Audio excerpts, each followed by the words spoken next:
भाग्य रेखा कहानी। मेघूलाल जैसे ही घर में घुसे उनकी निगाह सोहन पर पड़ी। सिर को झुकाए और सिर पर दोनों हाथ रखे बैठा था। मेघूलाल महिलापुर के एक अच्छे खाते पीते किसान थे। सोहन उनका इकलौता बेटा था और बहुत लाडला भी। बड़ी बेटी रनिया का विवाह हो चुका था। चुन्नी अभी चाची के यहाँ खेलने चली गई होगी। पत्नी पिछले साल बिटिया के हाथ पीले करने के बाद मामूली से बुखार में चल बसी थी। उनकी तमाम आशाएं सोहन पर टिकी हुई थी और इसे उस तरह उदास बैठा देख उनका हृदय धक धक कर उठा। कुछ देर तक तो वे उसे एकटक देखते रहे, फिर एकाएक बोले, बेटा क्या हो गया है? ने अपने पिता को घर में घुसते देख लिया था, पर वह वैसे ही बैठा रह गया। पिता की प्यार भरी बातें सुनकर वह सुबह उठा। आंखों से आंसू टप टप गिरने लगे। पिता आगे बढ़े और सिर पर हाथ फेरते हुए कहने लगे, क्या हो गया है? इतने दुखी क्यों हो? किसी गांव वाले ने कुछ कहा क्या तुमसे? नहीं, किसी ने कुछ नहीं कहा। मेरी ही किस्मत खोटी है। खोटी किस्मत? यह कैसे? ऐसा क्या हो गया भला?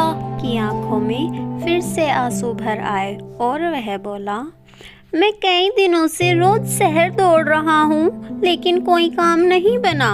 मुझे कोई काम नहीं मिला और आज जब मैंने एक ज्योतिषी को अपना हाथ दिखाया तो उसने मेरा भाग्य ही खोटा है ऐसा बताया। बहुत ही खराब ग्रह चल रहे हैं मेरे। मुझे नौकरी नहीं मिलेगी। यदि मैं पहले ऐसा जानता तो मैं कभी लिखाई पढ़ाई नहीं करता। सुनकर मेघूलाल कठोर हो उठे और बोले, निकम्मों जैसी बातें कर रहे हो तुम। लिखने पढ़ने से बुद्धि का विकास होता है और योग्यता बढ़ती है। पढ़ाई कोई पैसा नहीं है जिसके बदले नौकरी मिल जाए। नौकरियां शहरों के वृक्षों पे नहीं लटकती जो कोई भी तोड़ ले। शहरों के लिए ही पूरी नहीं होती। तुम्हें क्या नौकरी मिलेगी? और बेटे, ज्योतिषी भी एक विद्या है जिसके लिए बहुत सारा अध्ययन करना पड़ता है।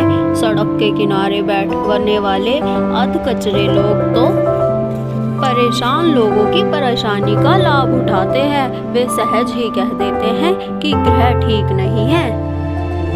तब क्या मेरे ग्रह ठीक है? सोहन ने पूछा। तुम्हारे ग्रह बिल्कुल ठीक है और भाग्य बहुत अच्छा है।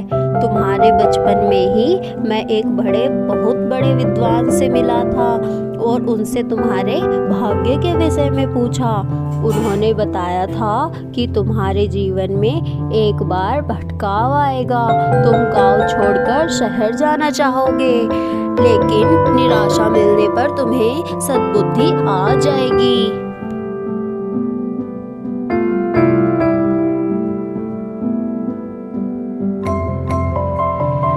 सोहन की आंखों में चमक आ गई और वह उत्साह से भरकर बोला, तब मुझे क्या करना चाहिए पिताजी?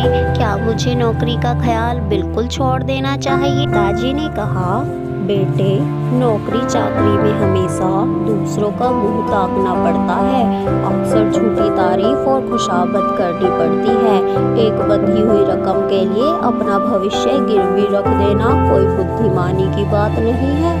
अपना काम अगर छोटा भी हो तो करना चाहिए, उससे स्वाभिमान बना रहता है। सिर किसी आदमी के सामने नहीं झुकाना पड़ता, खुशामद नहीं करनी पड़ती।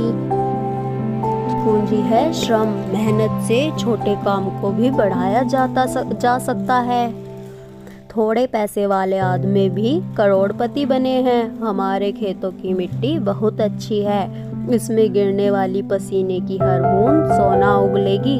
मैं जिस दिन का इंतजार कर रहा था वह आ गया है। ढलती उम्र के साथ दोनों मिलकर अपने सपने पूरे कर लेंगे।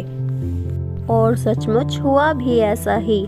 दोनों की मेहनत से सुधरे हुए बीज बोने और सिंचाई करने से उनके खेतों में फसल ऐसी लगी कि आसपास के गांव वाले देखते ही रह गए। 2 साल में ही घर में नल लग गया, ट्रैक्टर भी आ गया, जायदाद भी हो गई और गोबर गैस, बिजली की रोशनी मिली, गाय भैंस दूध दही सब चीज हो गई, किसी बात की कमी नहीं थी।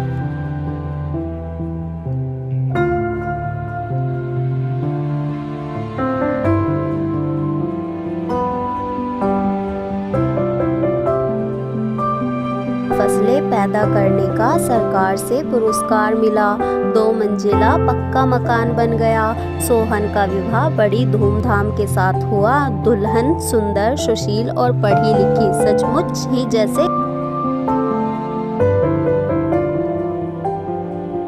सोहन अब सोहनलाल कहलाता है, सरपंच है और महिपालपुरा तथा आसपास के गांव के युवकों का आदर्श।